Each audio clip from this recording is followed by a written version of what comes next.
Hey everyone, it's the Photo Techie. I hope you're all doing well. Today's video is on the replacement module for the Victrix BFG controller made by Epindon.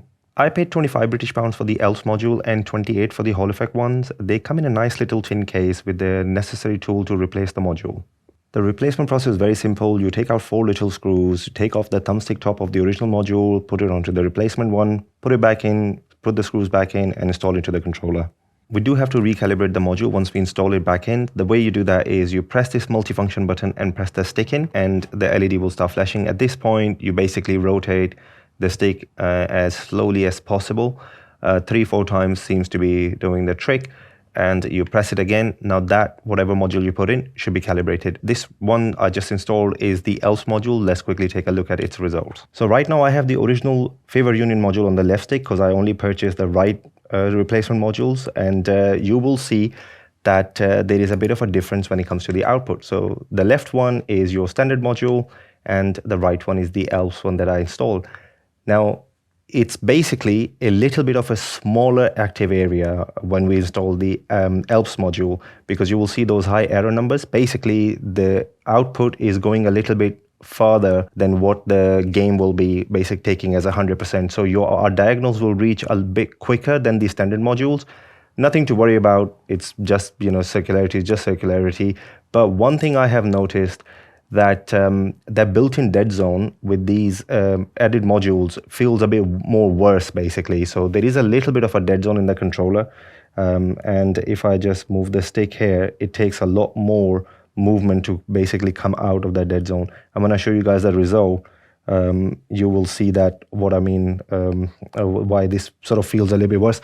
Now this one has a higher tension, so that's one part of it. But yeah, for whatever reason, the built-in dead zone feels a bit more manageable with the standard module compared to the Alps one. Let's take a look at the results of this one.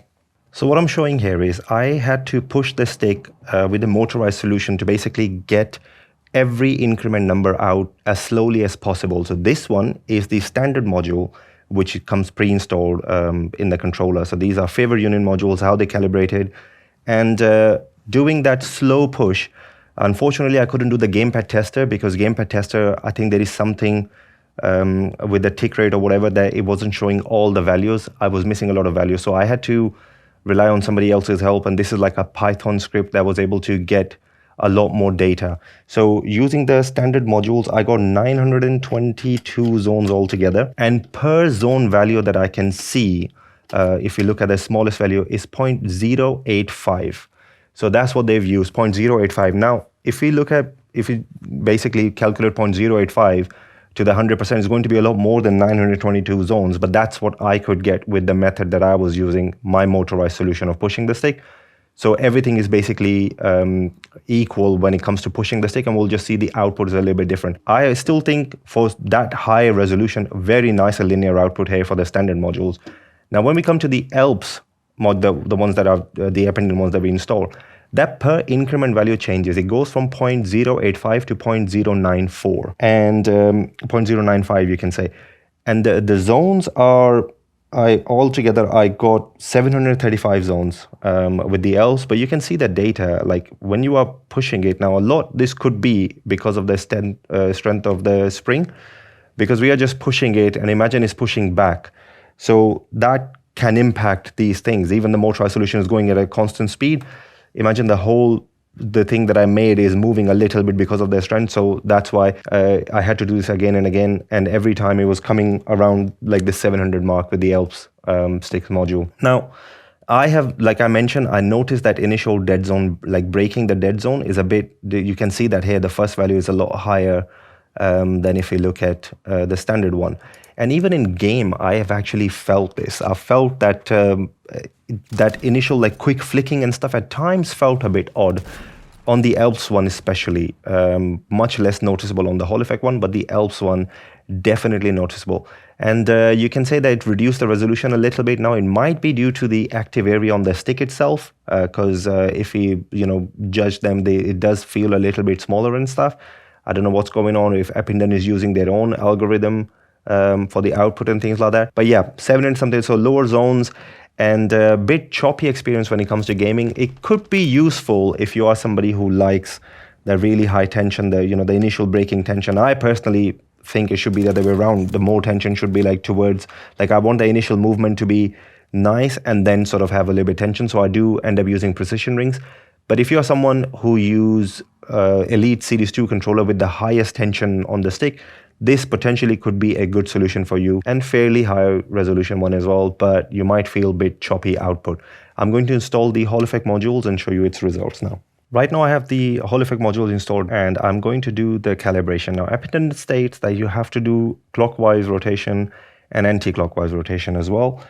So we'll do that. I haven't found any change if we just do clockwise or anti-clockwise, like not doing both, but you will see that we have a little bit of an issue when it comes to the calibration with the Hall Effect modules. It's like the shaft diameter is a bit thinner and stuff, and we can't reach some diagonal values.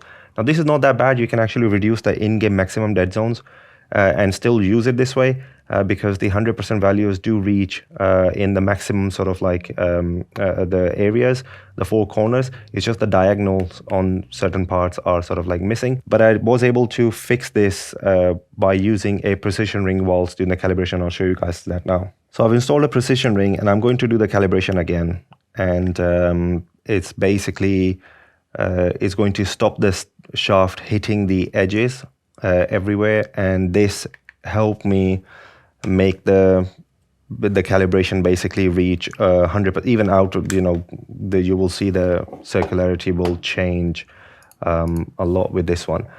So now I have, that value is like reaching in the diagonals and everything as well. So it's just it was a way to sort of like fix that. If you think that's an issue, then that's potentially something that you can do to fix it. It's, to be honest, even doing it without it, it's not a big issue. Like I said, you can reduce the maximum dead zones in your game, but if your game can't do that, that's the solution to do it. Let's look at the results. So this is the normal calibration without the precision ring, and this one basically made the per increment from 0.085, which was the standard one, to 0.067, and I recorded 956 zones. But we still have that initial, when we break the dead zone, it's a higher value, and then it starts doing its, the smaller values and stuff. And if you look at it, it's actually very smooth. You can even see an arc as if this was reacting to the tension of the spring.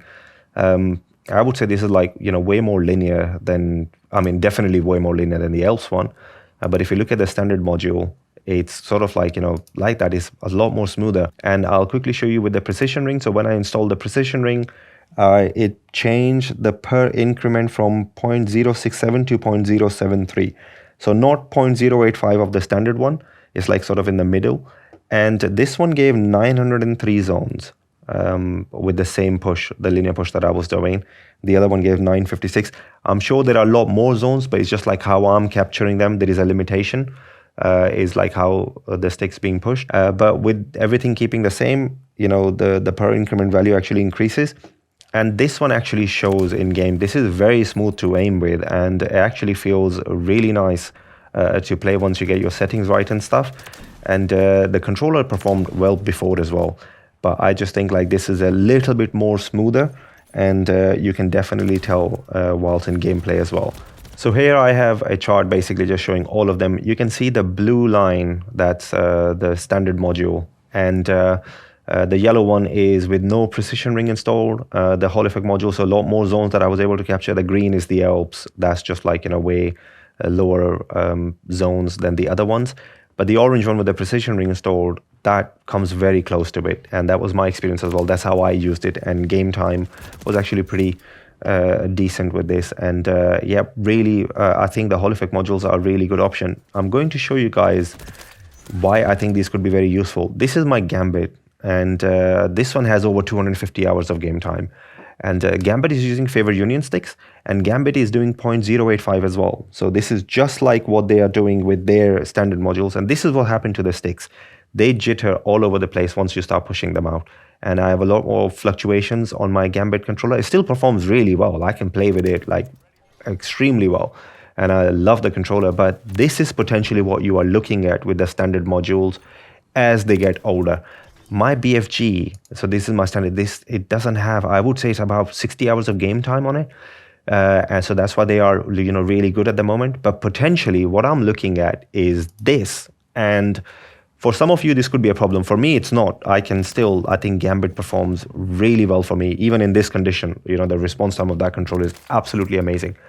But yeah, if that's the case, if that's happening to your sticks already, so if you have the BFG with a lot of game time on it, and you are seeing that jitter in the values, then the Hall Effect modules actually make sense, because I have a feeling that they will last way longer until the spring gives out or whatever. I think I'm not sure what sort of magnets they've used, because if we look at the module that they've used, Epindon, is the K-Silver's older one, JH13.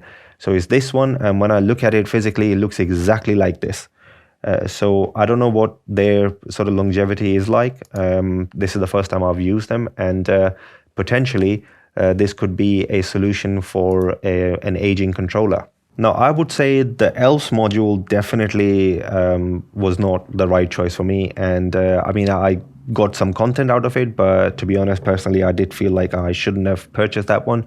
It's a higher tension. If you are somebody who actually plays with the Elite Series 2 and on the highest tension setting, that could be a good feeling one. But for me, yeah, I think that's a little bit of a waste. And when it comes to the Hall Effect modules, I don't think it's going to give you better performance as long as your sticks are fine, as long as your the ones that you purchase, if they are working perfectly. I don't think the Hall Effect one's going to give you better performance at this point if they are fine. But longevity-wise, if your sticks are sort of wearing out, they are a good sort of solution for your controller where you can get like better performance. But PDP Victrix have actually announced their own modules coming out this year. So I'm basically very interested to see what they do with their ones, and they're going to be first-party modules as well. We are not going to have any calibration issues. We don't have to do any workarounds and stuff. So that potentially could be something to wait for. Like that's something would be a better solution in my opinion. But if you are stuck at the moment, you should be under warranty. If your modules are playing up, if you're seeing a lot of jitter, PDP Victrix should be helping you out. But if it's not, then yeah, the Hall Effect module from Epindon can be a good solution. But I personally think if your modules are fine, then I don't think you'll be gaining anything in terms of performance. It's a longevity thing. That's everything from me, guys. Please share your thoughts as well. If you have these modules and what your experience is like, definitely leave a comment. And if you have any questions that I haven't covered here, please leave me a comment. I do my best to reply to every comment I get. And thanks to everyone who subscribed, guys. Your support really means a lot. Thanks a lot for watching this one. Hopefully, I'll catch you in one of my other videos. Bye for now.